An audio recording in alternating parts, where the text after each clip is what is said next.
Assalamualaikum warahmatullahi wabarakatuh. Waalaikumsalam warahmatullahi wabarakatuh. Ila hadratin Nabi Mustafa Sayyidina Muhammadin sallallahu alaihi wasallam wa alihi wa ashabihi wa khususon ila masyayikhina lirboyo wa bil khusus as-Syekh Muhammad Anwar Mansur wa khususon ila jami'il arwahim mujtahidin wa munawibin wa usulihim wa furu'ihim lahumul fatihah.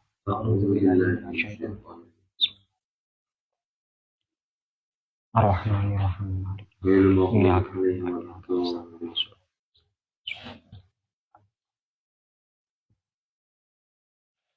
Alhamdulillahirabbil alamin. Di malam yang ke-28 ini kita akan membahas seputar mengenai masalikul illat yang ketiga. Nah, ini kita akan membahas mengenai tentang furu'iyah ketika kita mendengar azan. Ketika kita mendengar azan, kemudian dan azannya itu banyak sekali. Seumpama kita sering mendengarkan itu di desa-desa itu kan musola sangat banyak sekali. Apakah kita itu tetap disunahkan untuk menjawab keseluruhannya? Nah, ini akan kita bahas secara usul fikih, kemudian kita takhrib. Nah, ketika kita mendengarkan azan ini, pembahasan kita ini termasuk pembahasan masalikul illat yang ketiga. Kalau kita bacakan sebelum sebelum kita menuju pembahasan inti, alangkah indahnya kalau kita melantunkan nadom Kaukabus Sate karya Syekh Jalaluddin As-Suyuti. Bismillahirrahmanirrahim. As-salisul imaktironul wasfi alladzila mustambatin ma'kulfi bil hukmi ayyan kana laulam yakun mu'allilan kana ba'idal makroni. Nah, ini dari sini, dari nadom 2 bait ini, akhirnya kita sudah bisa menerka. Kita sudah bisa menerka mengenai tentang definisi dari ima. Ima ini termasuk dari pembahasan masalikul illat. Metode kita atau tata cara kita itu untuk mengetahui suatu wasf itu akan menjadi illat. Kan kalau dalam awal-awal pembahasan dari masalikul illat yang ada dalam Kaukabus Sate, beliau itu memberikan takrif. Masalik itu apa? Masalik itu ialah at-turuku ad-dalatu ala kaunil wasfi illatan, yaitu suatu jalan yang menunjukkan atas adanya wasf itu akan menjadi illat. Itu namanya masalik. Sehingga masalik ini ialah suatu hal yang paling urgent, yang paling sangat dibutuhkan kita ketika kita itu hendak menggali hukum dalam proses kias. Karena dalam kias itu, umul kias itu ialah illat. Sehingga mau gak mau kita harus membahas masalikul illat biar kita itu mengetahui hakikat illat tersebut. Nah, itu menggunakan teori masalik. Nah, masalikul illat itu ada 10. Kalau bisa saya sebutkan, yang pertama ialah ijma, nas. Nah, ini walaupun khilaf dalam peruntatannya. Kalau ulama satu menyebutkan nas, kalau ulama yang kedua menyebutkan ijma. Kalau di sini menyebutkan ijma dulu, baru nas. Kemudian yang ketiga ialah ima yang akan kita bahas.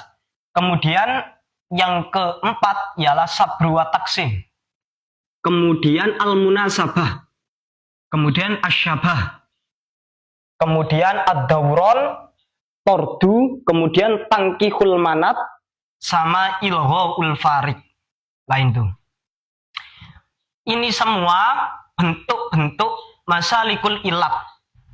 Dan kita untuk membahas fikih secara matang, kita harus mengetahui ke-10 dari masalikul ilat ini. Gitu. Oke. Langsung kita lanjut pembahasannya. Jadi kan tadi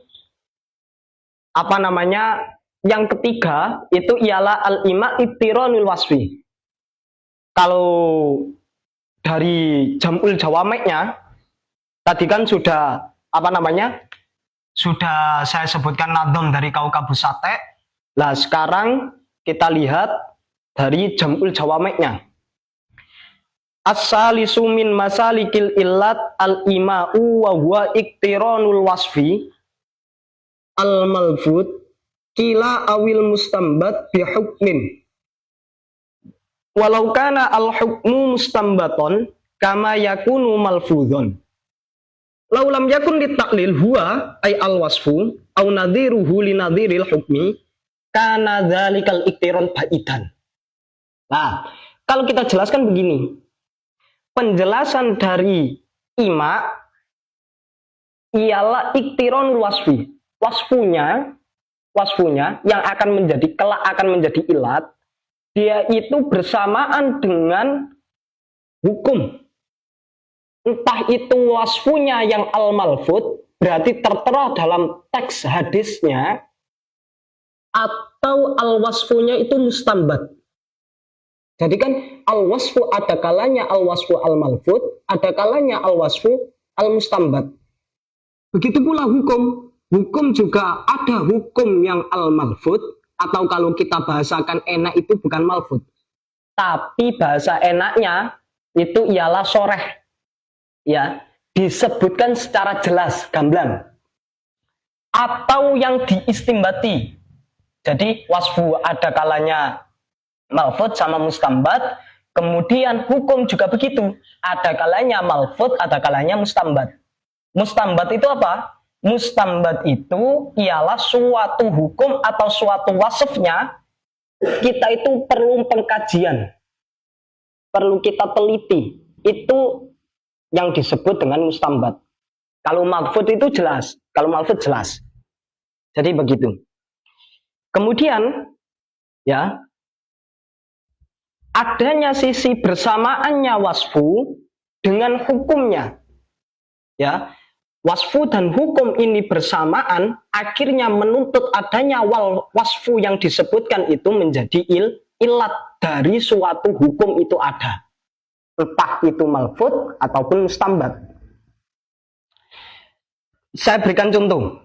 Kalau di sini kan macam-macam dari ima itu ada banyak.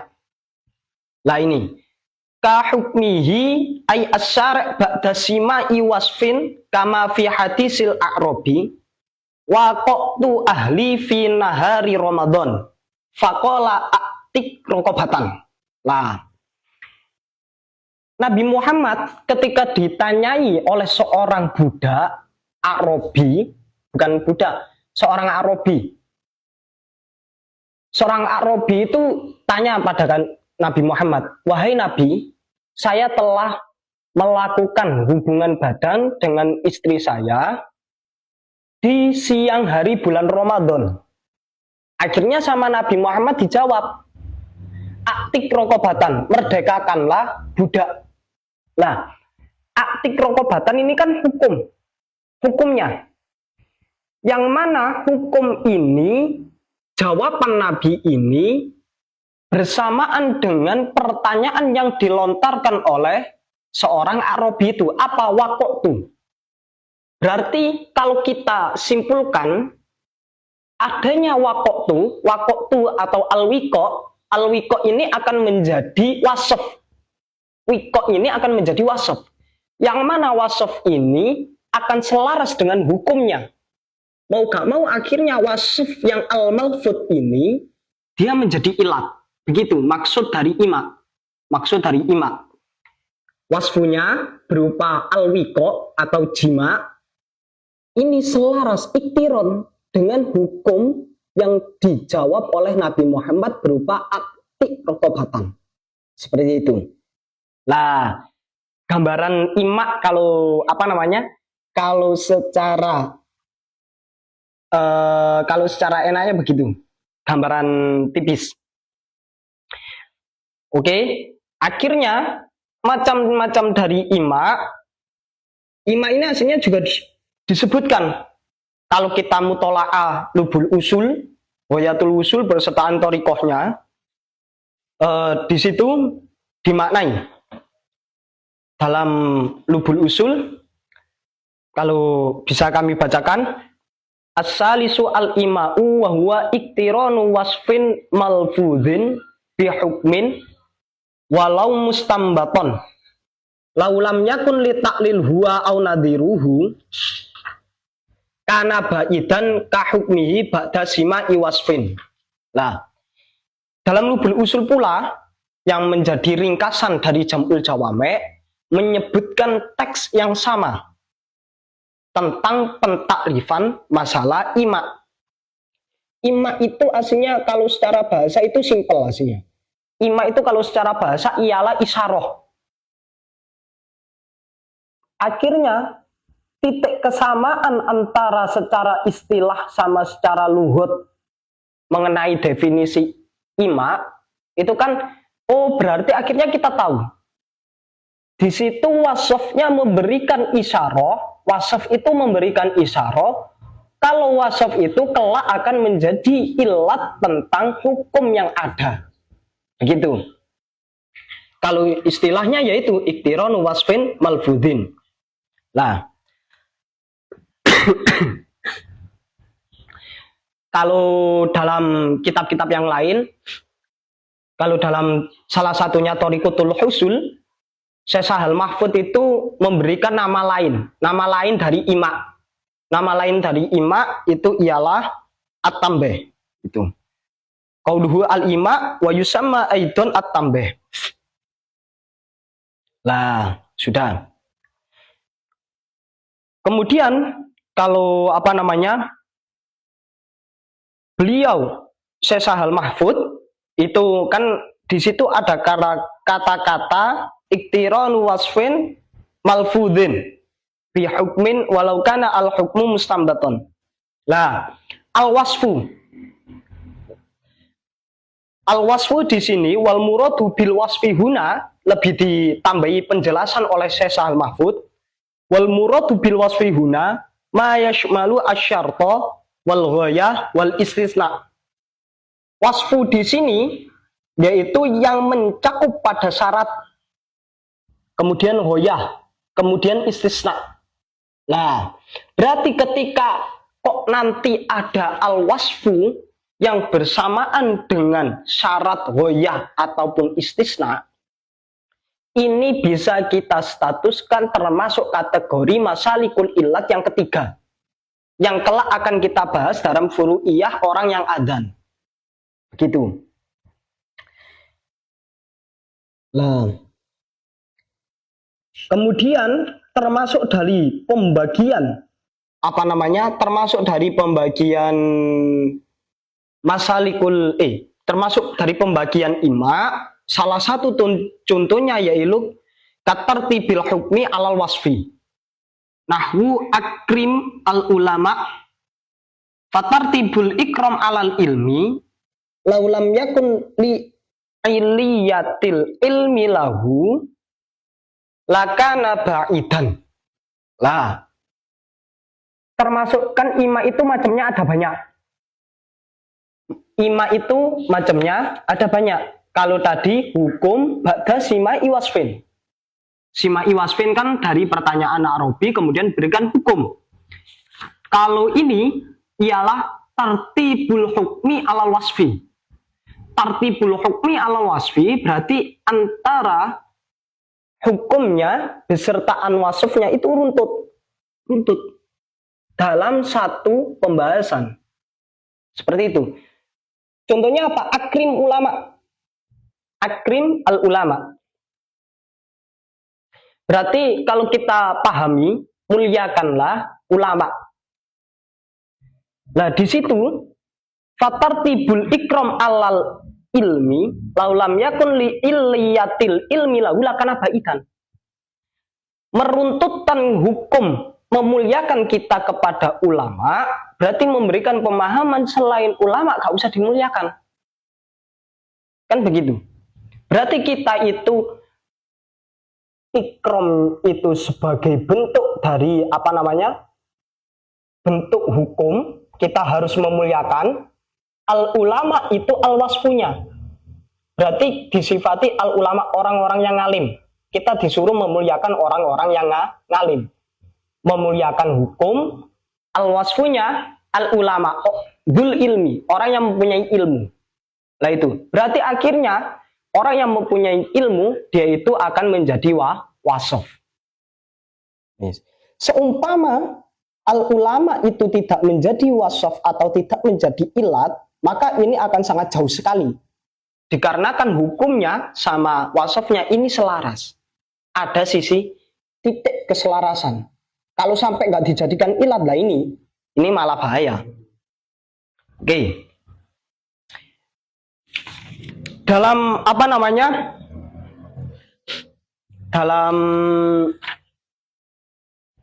Lubul Usul juga disebutkan pula wa tartibi hukmin ala wasfin. Nah itu ta'akrim al ulama. Nah, kalau kita bisa bacakan mengenai tentang apa namanya? Ghayatul Usul. Kalau dalam Ghayatul Usul itu wa tartibu hukmin ala wasfin ka'akrimil ulama, contohnya sama dengan yang ada dalam Jamul Jawame. Fatartibul ikram alal ilmi laulam yakun li illiyatil ilmi lahu lakana baidan. Nah, sama. Redaksi dalam Ghayatul Usul yang ada Jamul Jawame juga sama. Akhirnya kita takhrid. Kita takhrid furu bagaimana? Dari usul yang seperti ini, dari usul ima besertaan apa namanya? Takrif dan macam-macamnya yang banyak tadi, akhirnya kita takrif bagaimana? Dalam kitab Tamhid dijelaskan, mas'alatun tartibul hukmi alal wasfi al munasib yaktadi al iliyah alal ma'ruf. Meruntutkan hukum alal wasfi. Kalau kita ketahui dalam Jamul Jawame berarti ini termasuk pembahasan ima. Salah satu contoh ima. Tartibul hukmi alal wasfi al munasib. Yaktadi al iliyah. Berarti ketika runtutan hukum pada wasf tersebut yang mana kok selaras? Wasfu sama hukumnya selaras. Maka ini wasfunya akan diklaim sebagai ilat. Maksudnya bagaimana? Qaulul wasfi illatan lidzalikal hukmi. Ka qaulika iqta yaddasarik. Lah, ini contoh beda. Iqta yaddasarik. Hukumnya apa? Hukumnya iqta qat'u. Yaddasarik berarti ada wasfu yang berupa apa namanya? As-sarik. Orang yang mencuri. Akhirnya kita mengetahui bahwasanya wasfu yang berupa asarik, kalau ada orang yang mencuri, kemudian terkena hukum qat'u. Nah ini namanya juga ima atau uktul hadzal qatil. Nah, fa illam yakun munasiban fal mukhtar indal amidi wabnul hajib annahu la yufiduhuma. Nah, ini tampil qaul. Ketika kan tadi kan kalau apa namanya kalau bahasanya tamhid itu ialah tartibul hukmi alal wasfi al munasib. Ada qayyid al munasib. Lah ini akan ada khilaf. Ketika gak munasib bagaimana? Apakah dia itu tetap bisa menjadi ilat? Menurut Imam Amidi wabnul hajib ya, ketika wasfunya itu nggak munasib pada hukumnya annahu la yufiduhuma, gak akan memiliki faedah. Kemudian waqtara al-Baidawi aksu. Tapi kalau Imam Baidawi itu memilih kebalikannya. Imam Baidawi dalam kitab apa namanya? yang dinukil oleh kitab Al-Ibhaj milik Imam Ibnu Subki, sama dalam kitab Nihayatus Sul milik Imam Isnawi. Ini pendapat dari Imam Baidawi. Oke.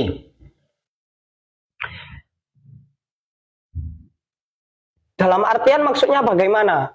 Pendapat yang diusung oleh Imam Baidawi.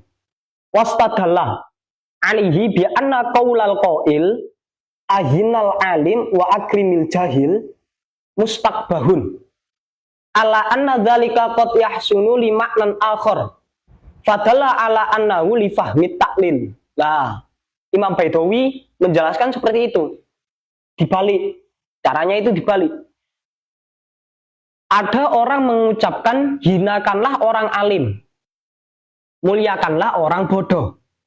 Nah ini kan mustaqbah, dianggap buruk. Akhirnya kan hukumnya kan ahina, hinakanlah al-alim. Berarti di situ wasfunya. Akrimil jahil, akrim hukum, al-jahil wasfu. Oke.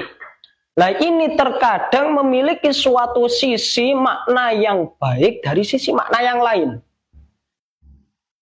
Dari ketentuan ini akhirnya bisa kita pahami, dia itu bisa memiliki fahmu taklil. Wis. Cara akhirnya dari dari tamhid sini, kalau Imam Isnawi langsung mentakrid, idza alim tadzalik famin furu'il mas'alah. Termasuk dari furu'iyah masalahnya apa? Idza sami'a muadzin ba'da muadzin. Nah itu.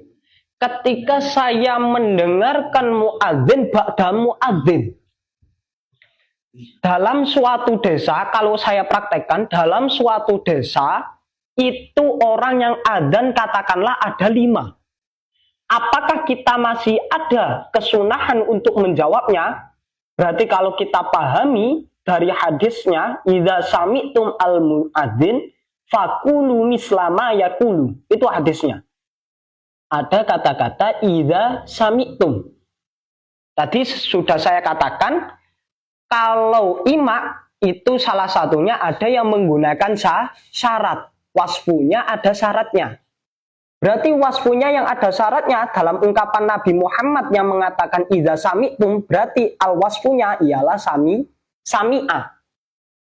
Akhirnya sami'a ini akan menjadi ilat.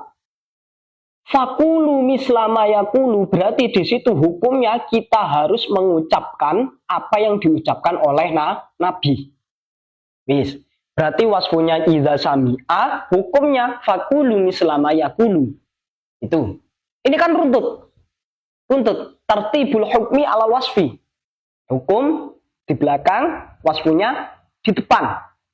Kan seperti itu. Berarti kalau dalam suatu daerah yang adzan ada 5, apakah kita masih mendapatkan kesunahan? Jawabannya masih mendapatkan kesunahan.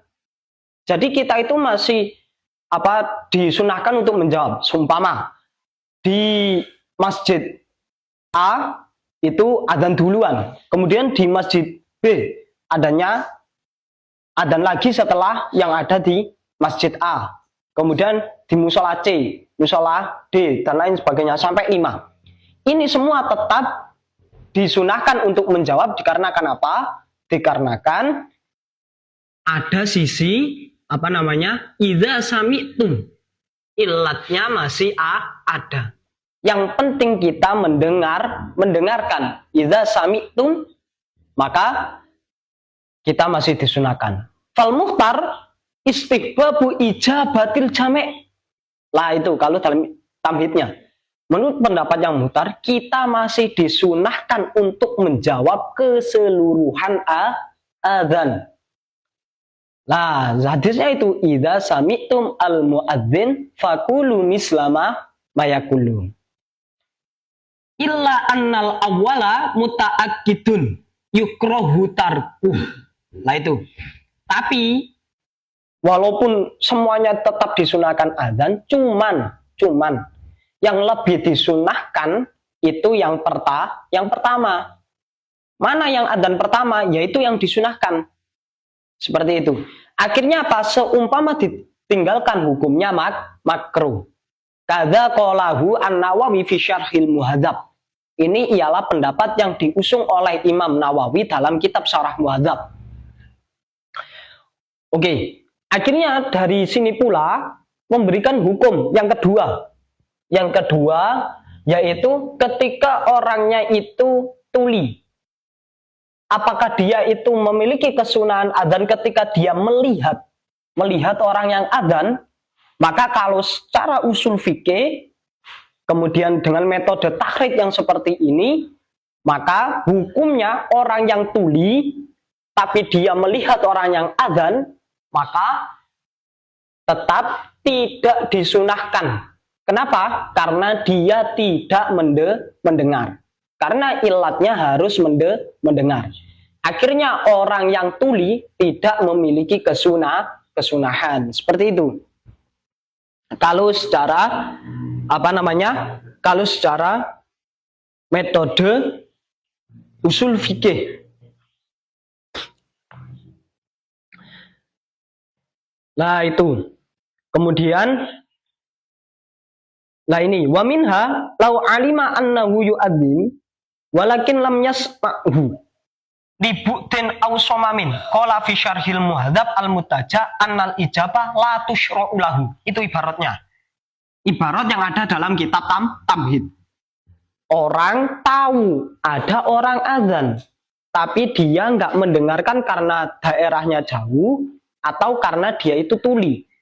Malah dalam kitab Al-Muhadzab, pendapat yang mutajah, menjawabnya itu tidak disyariatkan. Kenapa? Karena ilatnya gak muncul. Karena dia tidak mendengar. Yes. Kalau bisa kita simpulkan, simpulan terakhir, berarti menjawab adzan itu termasuk metode masalikul illat, usul fikihnya masalikul illat yang ketiga yaitu al-ima. Ima itu isyarah atau iktiranul wasfi ala apa tadi? Iktiranul wasfin malfuzin bihukmin. Nah itu. Berarti kalau kita simpulkan seperti itu. Menjawab adzan itu termasuk masalikul illat yang ketiga dengan cara takhrid yang seperti halnya yang saya tadi jelaskan. Mungkin itu saja yang dapat kami sampaikan. Semoga bermanfaat. Kurang lebihnya saya akhiri. Wassalamualaikum warahmatullahi wabarakatuh. Waalaikumsalam warahmatullahi wabarakatuh.